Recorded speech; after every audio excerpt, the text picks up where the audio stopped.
శ్రీమాత్రే నమః. అందరికి నమస్కారం అండి. ఎలా ఉన్నారు? ఏం చేస్తున్నారు? ఆ దుర్గమ్మ దయ వల్ల అందరూ సుఖ సంతోషాలతో అష్టైశ్వర్యాలతో ఉండాలని మనస్ఫూర్తిగా అమ్మను వేడుకుంటూ ఈరోజు దుర్గమ్మ మనకి ఎటువంటి సందేశాన్ని పంపారంటండి. నువ్వు ఎదురు చూసే బంధం నీ కోసం తిరిగి రాబోతుంది, ఆహ్వానించు బిడ్డ అని దుర్గమ్మ ఈరోజు మనకి సందేశాన్ని పంపారండి. దుర్గమ్మ పంపిన సందేశంలో ఎటువంటి పరమార్థం ఉందో ఆ తల్లి మాటల్లో మేము తెలుసుకుందాము. మరి అంతకన్నా ముందుగా ప్రతి ఒక్కరికి కూడా ఏదో సమస్య ఉంటుందండి. సమస్యలు ఎవరంటే ఉండరు కదా. అంటే ప్రేమ, పెళ్ళి, ఉద్యోగం, వ్యాపారం, ప్రేమించి మోసపోవడము, నాగదోషము, సంతానం లేకపోవటము, భార్యాభర్తల మధ్య గొడవలు, ధనం నేకలు లేకపోవటము, రాజకీయము, కోర్టు సమస్యలు, మీ మీద చెడు ప్రయోగాలు చేయటము, ఇలా ప్రతి ఒక్కరికి కూడా ఏదో సమస్య ఉంటూనే ఉంటుంది. అయితే ఎక్కడెక్కడికో వెళ్ళి జ్యోతిష్యం చెప్పించుకొని నిరాశ చెంది ఉంటే ఒక్కసారి మన గురుగారిని కాంటాక్ట్ అవ్వండి. శ్రీ వారాహి అమ్మవారి జ్యోతిష్యాలయం అండి. మన గురువు పేరు సుబ్రహ్మణ్యం రాజు గారు. మీరు సంప్రదించిన ఫోన్ నెంబర్ 9908224144. చాలా నమ్మకమైన గురుగారండి. మన గురుగారు స్త్రీ పురుష వశీకరణ చెట్లో చాలా ప్రత్యేకత గలవారు. మీకు ఎటువంటి సమస్యలున్నా నమ్మకంతో ఒకసారి ప్రయత్నించుకోండి. ఈ గురుగారి ద్వారా చాలామంది లబ్ధి పొందారండి. మేము కూడా మాకున్న సమస్యల్ని ఈ గురువుగారి ద్వారానే పరిష్కరించుకున్నాము. మీరు కూడా నమ్మకంతో ఒకసారి ప్రయత్నించుకోండి. 100% గంటలో పరిష్కారం చూపిస్తారు. ఇక ఇప్పుడు దుర్గమ్మ మనకి ఎటువంటి సందేశాన్ని పంపారో తెలుసుకుందామండి. బిడ్డ, నీవు ఎదురు చూసినటువంటి నీ నిజమైనటువంటి ప్రేమ ఫలించబోతుంది. నీ జీవితంలోకి నీ బంధం తిరిగి రాబోతుంది. అది కూడా రేపటి రోజున ఈ సందేశం ద్వారా నువ్వు ఒక నిజం తెలుసుకోబోతున్నావు. తప్పకుండా నీ జీవితంలోకి మునుపెన్నడు లేనటువంటి సంతోషం అనేది నువ్వు చూడబోతున్నావు. కాబట్టి ఈ రోజు నా మాటలను వినగలుగుతున్నావు. నీ కన్నీళ్ళు అలాగే నీ ప్రతిక్షణం అపూర్వంగా ఉంటే సంపూర్ణంగా కాకుండా చాలా రోజుల నుండి బాధపడుతూ ఉన్నావు. నీ చెవులకు యాదృచ్ఛికంగా ఈరోజు ఈ వీడియో రాలేదు. ఈ క్షణాన్ని స్వయంగా నేను నిన్ను ఎంచుకున్నాను. నీ కోసం ఒక సంకేతం ఇవ్వడానికే నేనే స్వయంగా నీ ముందుకు రాబోతున్నాను. ఆ సంకేతాన్ని కనుమరుగు చేస్తే నీ మొత్తం భవిష్యత్తు అనేది మారిపోతుంది. జాగ్రత్తగా విను. ఇవి సామాన్యమైనటువంటి మాటలైతే కావు. ఈరోజు నువ్వు చీకటి గదిలో ఒంటరిగాను నాకు ఇక కుదరదు భగవంతుడా అని చెప్పి గుండెల్లో రక్తం కారుస్తూ ఏడ్చినప్పుడు ఆ అరుపుకి ఇదే నా దివ్యమైనటువంటి సందేశం. నీ గదిలో ఎవరూ లేనప్పుడు నేనున్నాను. నీ శ్వాసలో శ్వాసగా, నీ గుండెలో చప్పుల్లో నాకు నాదంగా, నీ కన్నీటిలో నేను ఎప్పుడు కూడా నిండి ఉన్నాను. నీవు చేతుల్లో ముఖం దాచుకొని నేను నిజంగానే అసలు దేనికైనా అర్హుడినేనా అని నిన్ను నువ్వు అడుక్కున్నటువంటి ప్రతి ప్రశ్నకు కూడా నేనే సమాధానం అయి వచ్చాను. అవును, నువ్వు అర్హుడివే, అంతకంటే ఎక్కువ అర్హుడివే. నేనే నిన్ను ఒక మహాకార్యం కోసం ఎంచుకున్నాను. నిన్ను గుంపులో కలిసిపోవడానికి పంపలేదు, గుంపుకే దిశను చూపే దిశగా నిన్ను పంపాను. ఈ అలసట, ఈ బరువు కేవలము శరీరానికి కాదు, ఇది కేవలము నీ ఆత్మకు. నీ ఆత్మ ఏళ్ల తరబడి అరుస్తుంది. ఎంతో కాలంగా, ఎన్నో రకాలుగా, పలుమార్లు నీ గుండెల్లో చాలా కష్టాన్ని దాచుకున్నావు. నేను విన్నాను, ప్రతి రాత్రి విన్నాను. ప్రతి మహత్కార్యానికి ముందు ఒక అగ్ని పరీక్ష జరిపాను. నీ పరీక్షలన్నిటిలో కూడా నువ్వు విజయవంతమయ్యావు. ఇక ఇప్పుడు నీ చుట్టూ కనిపిస్తున్నటువంటి అడ్డంకులు, ఓటములు, ఒంటరి నిశ్శబ్దాలు ఇవన్నీ కూడా నా సంకేతాలు. ఇక మార్పు సమయం రాబోతుంది. నీ గుండెల్లో ప్రతి ఒక్కడు కూడా నీ ఆశలన్నీ చిగురించబోతున్నాయి. ఇక ప్రపంచం ఆగు అన్నా కూడా ఎక్కడ కూడా ఆగకుండా నువ్వు నీ క్షణాల్లో నువ్వు చాలా ఆనందంగా ఉండబోతున్నావు. ఇక నువ్వు నడుస్తావు, చరిత్ర సృష్టిస్తావు. నేను నీకు హామీ ఇస్తున్నాను. నువ్వు తడబడితే నీ భుజంపై చేయి వేస్తాను, పడిపోతే కింద కూడా కూర్చొని నెత్తుకుంటాను. అందుకే ప్రియమైనటువంటి నా బిడ్డ, నిన్ను ఎవరూ కూడా చూడలేదని ఎప్పుడు కూడా అనుకోవద్దు. నేను ఉన్నానుగా, నేను చూస్తున్నాను. ప్రతి కన్నీటి బొట్టును, ప్రతి శ్వాసం, ప్రతి రక్తపు గాయాన్ని నేను చూశాను. ఇక ఆ క్షణం తప్పకుండా మంచి క్షణం అని ఆవిర్వించబోతుంది. నువ్విక సామాన్యుడివైతే కానే కాదు, నాకు ఎంతో ఇష్టమైన వాడివి, నా తేజస్సుకు దీపశిఖరానివి. నీవు చాలా తొందరలోనే నీ జీవితంలో ఒక మంచి బంధం రాబోతుంది. అది మోసంలా కనిపిస్తుంది, నీకు సులభంగా అనిపించదు, కానీ అదే నిజమైనటువంటి గొప్ప జీవితం. నేను నీ కోసం సృష్టించినటువంటి కొత్త బ్రహ్మాండానికి ద్వారం. నీవు దాన్ని గుర్తించేంత వరకు ఆ మార్గం నీకు కాస్త కష్టంగా అనిపిస్తుంది. నిన్ను నువ్వు కోరుకున్నటువంటి గొప్ప శిఖరం వరకు నిన్ను తప్పకుండా బంధం తీసుకెళ్తుంది. కానీ చివరకు నువ్వు ఆ వేసేటువంటి అడుగు కాస్త కఠినంగా ఉంటుంది. అసలు ఎందుకు ఇంత జీవితాన్ని భగవంతుడు నాకు ఇచ్చాడు? ఇంత కఠినంగా ఎందుకు ఇచ్చాడు? నువ్వు నిజంగా ఉన్నావని కూడా నన్ను ప్రశ్నించవచ్చు. నీకున్నటువంటి కష్టానికైనా బాధ లేదు. నీకన్ని విధాలుగా మంచిల గురించి చెప్పాల్సినటువంటి బాధ్యత నాదే. నీ పోరాటాలు, నీ గాయాలు, నీ యొక్క పైనటువంటి కలలు అవన్నీ కూడా నేను నా యొక్క దివ్యమైనటువంటి నాటకంలో భాగాలే. ఇక నీలో ఇతరులకు లేనటువంటి గొప్ప సాహసం తయారవ్వాలి. ఆగిపోతే ఎలా చెప్పు? నీవు ఆగిపోతే ఇవన్నీ కూడా కొనసాగించలేవు కదా. చూడు, మళ్ళీ మళ్ళీ రానటువంటి క్షణాలు నీ జీవితంలో గుర్తు చేసుకో. ఎందుకంటే ఇప్పటి వరకు జరిగిపోయింది ఏదో జరిగిపోయింది. గతంలో చూడనంత గొప్ప సంతోషాన్ని నీకు ఇవ్వబోతున్నాను. అలాగే ఇలాంటి క్షణాలనేవి మరలా రావని చెప్పి అనుకో. నీలో ఒక జ్వాలను విడిచిపెట్టబోతున్నాను. ఆ జ్వాల ఆరిపోదు. ఆ జ్వాల నీకు ఒక దిశగా మారుతుంది. లేచి ఈ రోజు నుండే చక్కగా ఆనందంగా ఉండు.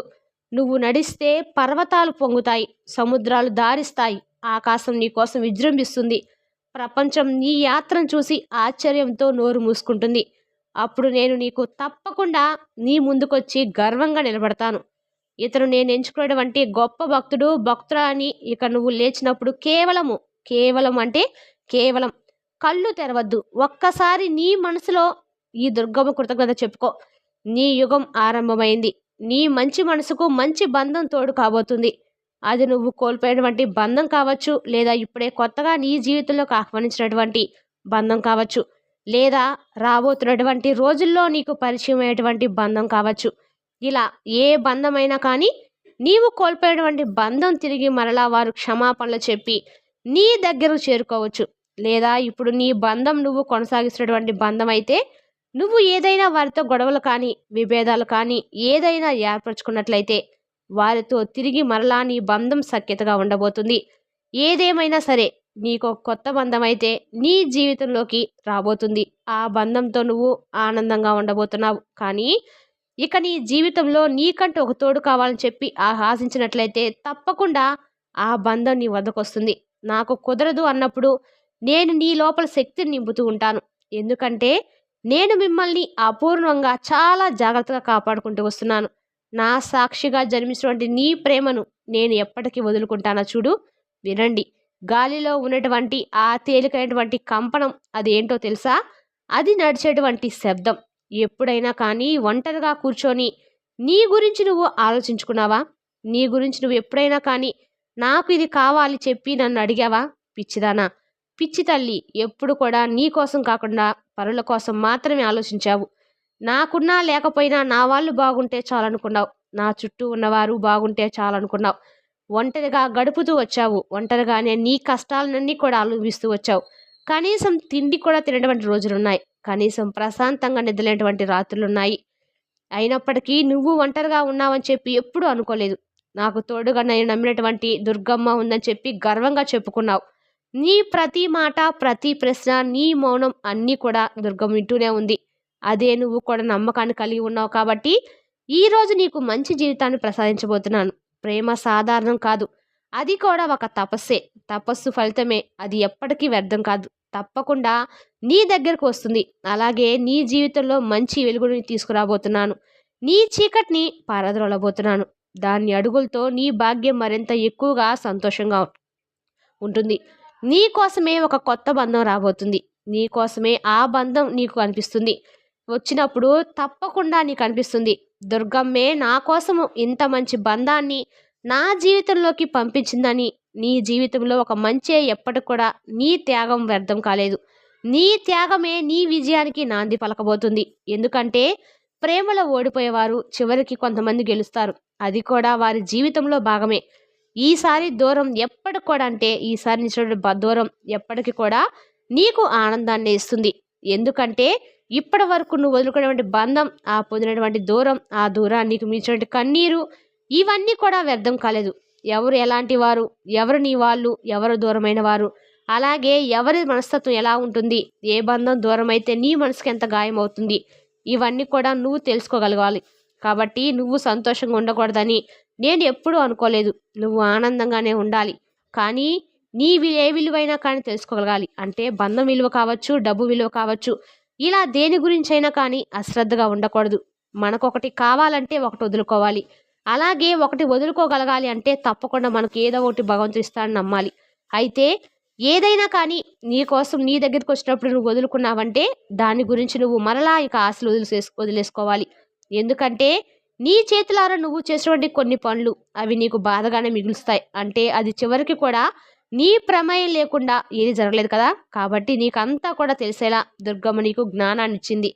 అంతేకాకుండా నీకు అన్ని విధాలుగా కూడా మంచి చెడుల గురించి చెప్పడానికి ప్రయత్నిస్తూనే ఉంటాను. ఇది మంచి, ఇది చెడు అని నీ ఆత్మకు ప్రబోధిస్తూనే ఉంటాను.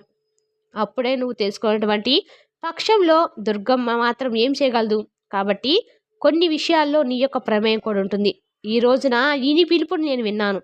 నీ పిలుపు నేను విన్నప్పుడు నేను తప్పకుండా నీ దగ్గరకు రాకుండా ఉంటానా. కాబట్టి నీవు అడిగినట్లే నీ బంధాన్ని నీ జీవితంలోకి చాలా సంతోషంగా ఆహ్వానించే విధంగా చేతులారా నువ్వు ఏదైతే నీ జీవితాన్ని పోగొట్టుకున్నావని చెప్పి బాధపడ్డావో అదే బాధను మరలా జీవితంలో ఎప్పుడు కూడా పొందకుండా ఉండాలంటే ఈసారి మరలా నీ దగ్గర వచ్చినటువంటి బంధంతో జాగ్రత్తగా మెలుగు. వారితో అన్ని విషయాలు సఖ్యతగా చెప్పుకో. నీ హృదయంలో ఎలాంటి గాయం ఉండకూడదని చెప్పి నేను కోరుకుంటున్నాను. అలాగే నీ ప్రేమను ఎప్పుడు కూడా అశ్రద్ధ చూపకూడదని చెప్పి చెబుతున్నాను.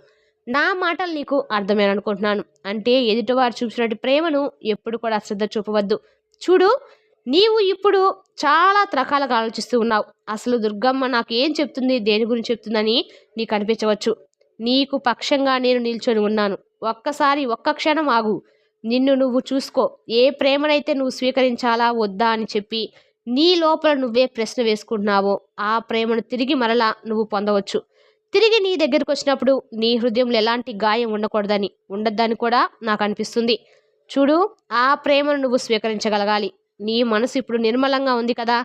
ఒక్కసారి ఆలోచించుకో. దేన్నైతే వదులుకున్నావో అదే మరలా నీ జీవితంలోకి రాబోతుంది. ఆహ్వానించు, సంతోషంగా ఆహ్వానించు. నీ ప్రయాణం ఇప్పటి నుండి మరలా మొదలుపెట్టు. ఎందుకంటే ఏదో కోల్పోకపోతే దాని విలువేతో తెలియదు కదా. మీ ఇద్దరు కోల్పోయారు, ఏడ్చారు, విరిగిపోయారు. కానీ ఇప్పుడు పునర్జన్మ క్షణం, అది నీ జీవితంలో ఇంకా అపూర్ణంగా ఉండబోతుంది. కాబట్టి ఇప్పటికైనా జాగ్రత్తగా ఉండు. దాని రాక నీకు ప్రతి ప్రశ్నకు సమాధానంగా మారబోతుంది. తిరిగి రావటం అనేది తప్పకుండా గొప్ప విషయమే. ఇది కేవలం పరీక్షలో ఒక భాగమే. నువ్వు పరీక్షలో విజయవంతమయ్యావు. చూడు, నీ కళ్ళల్లో ఒక సత్యం ఉంది. అది మాట్లాడినా మాట్లాడకపోయినా నీ విలువ ఎవరికి కూడా అంటే ఎటువంటి బాధ కలగకూడదని నా ఉద్దేశం. మరి తెలుస్తుంది యొక్క సందేశం. రేపు మరో చక్కటి సందేశంతో మళ్ళీ కలుద్దాం. స్వస్తి.